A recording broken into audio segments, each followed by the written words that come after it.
ሰሞኑን ዩናይትድ አረብ ኤሚሬት ከሼክ መሐመድ ቢን ዛይድ ጋር ስንወያይ ኢትዮጵያ ውስጥ የእስልምና ኢንስቲትዩት መክፈት እናስባለን፣ ምን ታግዘናለህ አልኩት።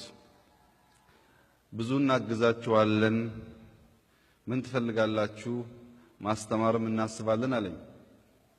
አይ እንድታስተምሩን አንፈልግም፣ እናንተ ዲን ጠፍቶባችኋል፣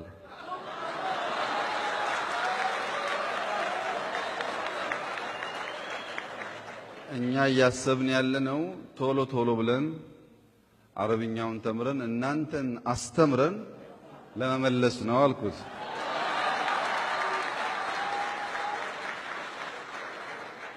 ለምን እንደዛ አሰብክ አለኝ።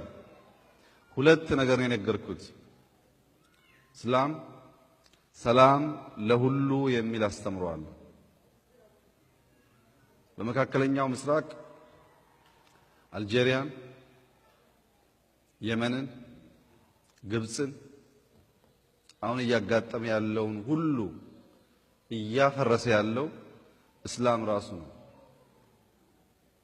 እስላምን የሚያፈርስ እስላም፣ እስላምን የማይገነባ እስላምን የማያግዝ እስላም እናንተ ውስጥ ስር እየሰደደ ነው ያለው።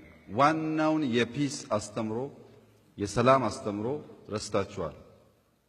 ሁለተኛው